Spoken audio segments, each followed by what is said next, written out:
안녕하세요. 결혼한 지 6년 된 딸아이 하나를 키우고 있는 30대 여성입니다. 제가 원래 제 이야기를 어디다 하는 편이 아닌데 얼마 전 나온 합가 얘기로 속이 말이 아닌지라 여길 다 찾아오게 되었네요. 말주변이 없다 보니 두서가 없을 수도 있는데 그래도 이렇게 사는 사람도 있구나 생각하시고 가볍게 들어주시면 감사하겠습니다. 남편하고 저는 같은 중학교를 다녔어요. 하지만 당시에는 그다지 가까운 사이는 아니었습니다. 같은 반을 했던 것도 아니고 그렇다고 학원을 같이 다녔던 것도 아니고 다만 남편 친구랑 제 친구랑 친하다 보니 어쩌다 한 번씩 같이 어울렸던 게 전부였네요. 그러다 모두가 각기 다른 고등학교로 진학하면서 소식 들을 일이 없어졌고요. 하지만 그렇게 10년 가까이 흐른 후 정말 우연한 기회로 남편과 다시 연락이 닿았습니다. 대학교 졸업을 앞두고 취업 준비로 정신없이 바쁠 때였는데 그래도 제가 딱 하나 포기하지 못한 게 있었으니 그건 바로 영화 관람이라는 취미 생활이었어요. 그것마저 안 하고 살면 정말 우울해서 죽을 것 같더라고요. 그런데 그것도 혼자 하니까 괜히 기운이 빠져서 인터넷에서 영화 관람 동호회 같은 걸 알아보고 한 곳에 나가게 되었는데 거기서 남편과 다시 만나게 될 줄은 상상도 못했었답니다. 어렸을 땐 별로 친하지도 않았으면서 그땐 서로 얼마나 반가워했는지. 하지만 그렇다고 저희가 바로 연애를 시작한 것은 아니었고요. 이후로 얼마 지나지 않아 저는 바로 취업을 했지만 남편은 졸업도 하기 전이었다 보니 그냥 가까운 친구 사이처럼 지냈어요. 그러다 본격적으로 서로 연애를 시작한 건 저희 둘 다 직장인이 되고 나서였죠. 남편은 저랑 동갑이었지만 군대를 다녀왔으니 저보다 사회생활이 늦을 수밖에 없었거든요. 그래도 남편은 보란듯이 대기업에 들어가더라고요. 사실 남편이 저보다 학벌이 좋기도 했으니 그래서 당연한 결과다 싶긴 했지만 그래도 사람 마음이 부럽기도 하고 그렇더라고요. 아무튼 그렇게 남편까지 직장 생활을 시작한 이후로는 자주 보기는 어렵겠구나 생각했어요. 저는 저대로 바빴고 남편도 이제 회사에 적응하느라 바쁘겠구나 싶었으니까요. 그런데 그건 제 기우에 불과했습니다. 남편은 오히려 전보다 더 자주 저에게 연락을 해왔고 시쳇말로 들이대기 시작했거든요. 그리고 그런 남편의 적극적인 대시에 저도 못 이긴 척 마음의 문을 열었죠. 저는 연애를 시작하기 전에도 이미 남편에 대해서는 제법 많이 알고 있다고 생각했어요. 하지만 그건 제 착각이었습니다. 특히나 친구로 지내는 동안은 남편의 재정 상태에는 별 관심 없었기에 몰랐는데 연애를 시작하고 나서 보니까 남편이 금전적으로 늘 빠듯해하는 눈치더라고요. 또래에 비해 월급이 적은 편도 아니었는데 왜 매번 빠듯해하는 건지 혹시 나랑 쓰는 돈이 아까워서 저러나 하는 오해도 아닌 게 아니라 하게 되더라니까요.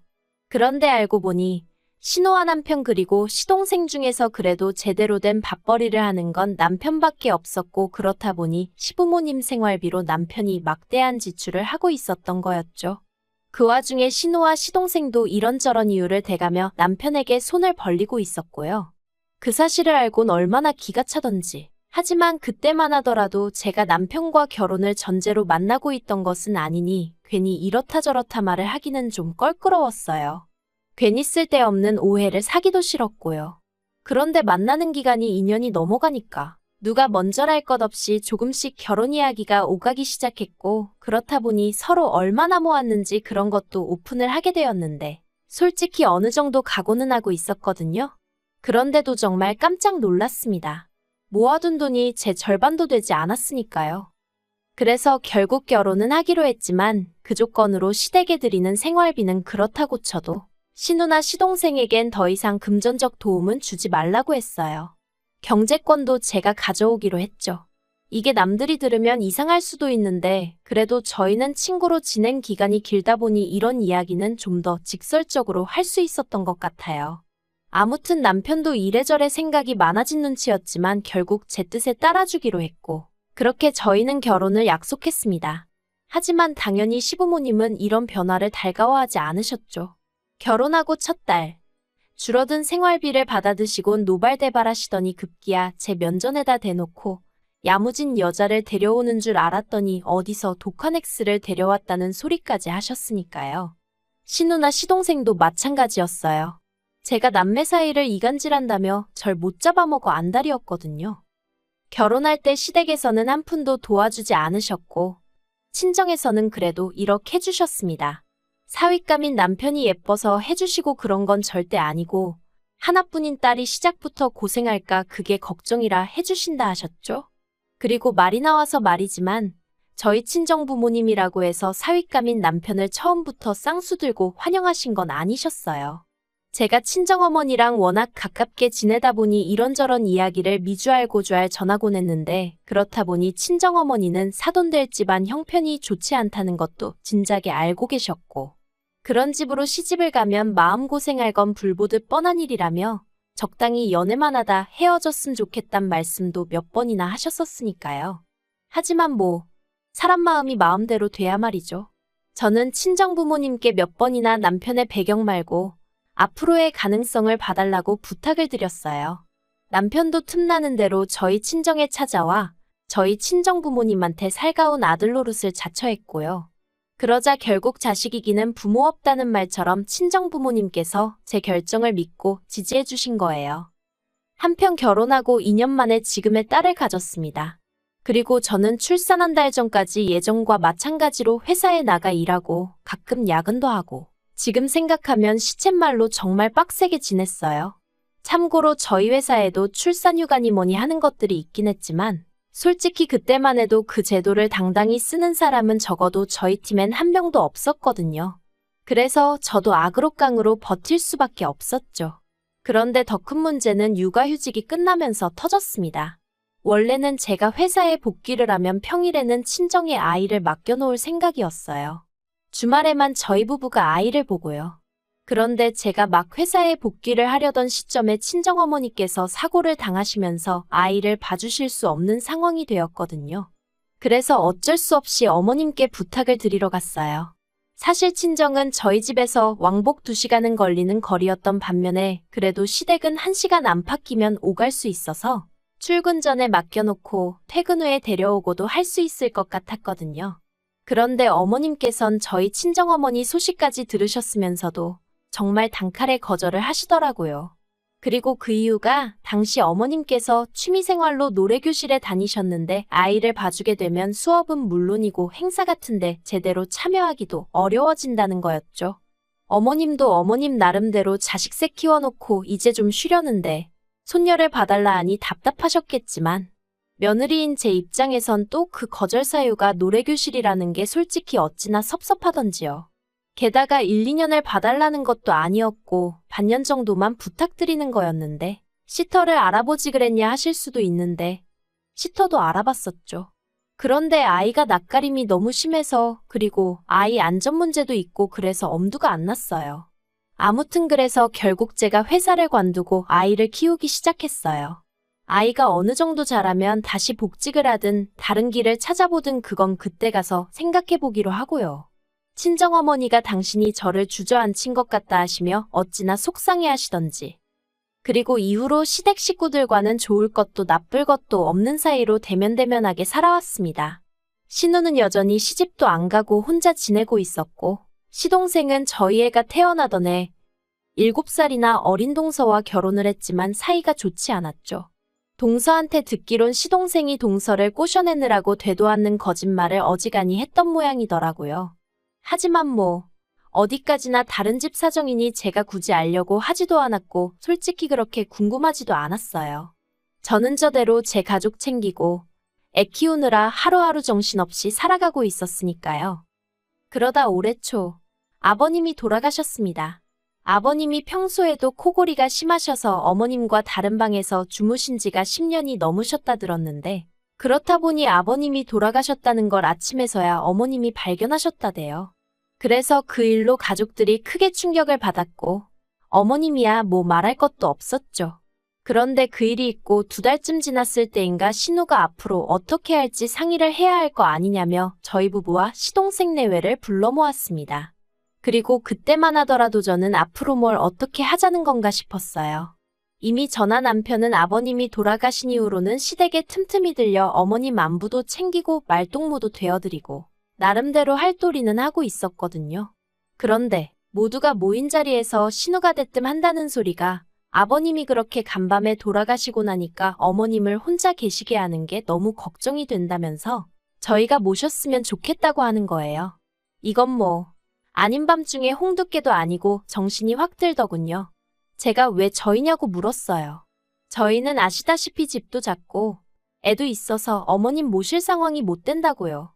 그랬더니 신우가 하는 말이 애가 있으니 더 좋지 않냐입니다.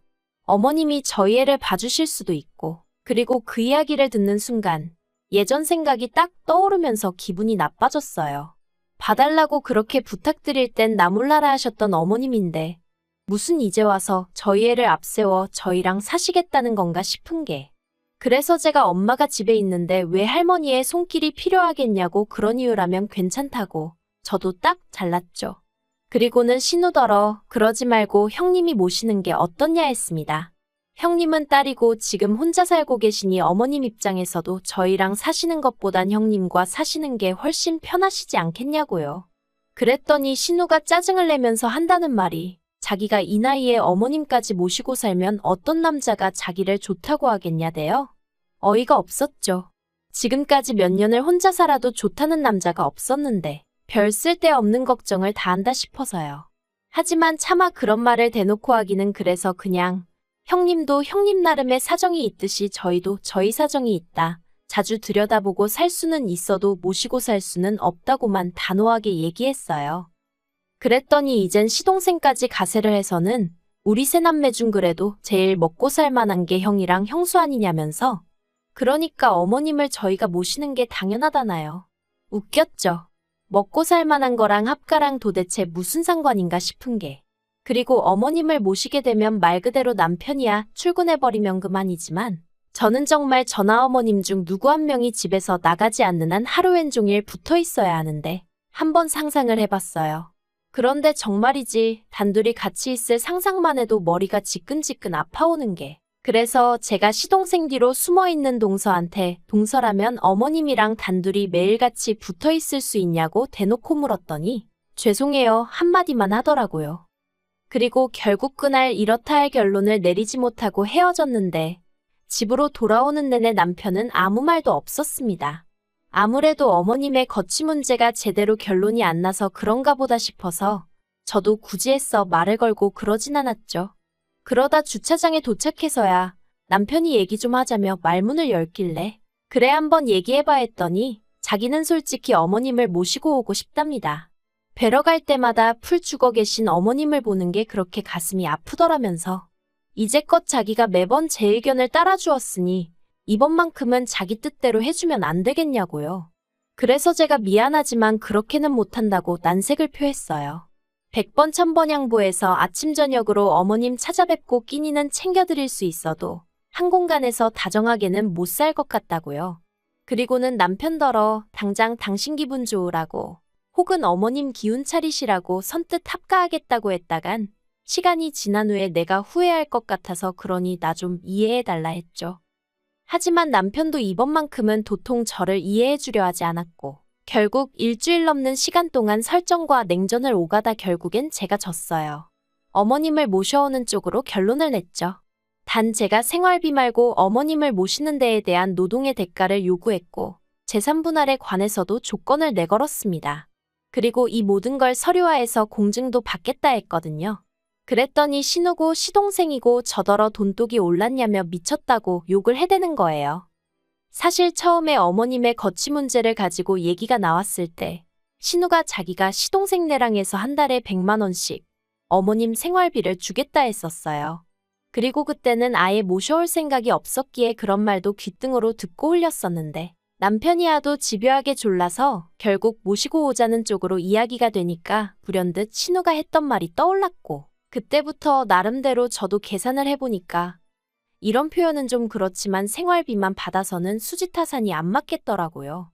생활비로 100만 원을 받는다고 해도 그거 뭐 어머님 필요하신 거 사드리고 하면 금세 사라질 텐데. 하지만 신우나 시동생은 돈 들였으니 자기들 할 도리는 다 했다고 고개 빳빳이 들고 저희 집에 드나들겠죠. 자기들 마음대로 이러쿵저러쿵 이래라 저래라 해댈게 뻔하고. 그럼 뭐 막말로 저는 남는 거 하나 없이 고생만 죽어라 하고 남 좋은 일만 시키는 거잖아요. 그러니 그럼 돈이라도 더 받아야겠다 그런 생각이 들대요. 그래서 제가 생활비 100만 원에 추가로 저한테 월급 준다 생각하고 100만 원 더 달라고 했어요. 그리고 어머님이 저희 집으로 오시게 되면 어머님 사시던 집 전세 계약도 더는 연장 안 해도 되니까 그 보증금의 절반을 저랑 남편에게 달라고 했죠. 그리고 무엇보다 이 모든 과정을 서류로 만들어 공증을 받고 싶다 했어요. 그러면 저희도 어머님 돌아가실 때까지 책임지고 모시겠다고요. 그런데 신우가 저더러 자기들이 며느리를 들였지 파출부를 들였냐면서 무슨 월급을 달라는 거냐고 화를 내는 거예요.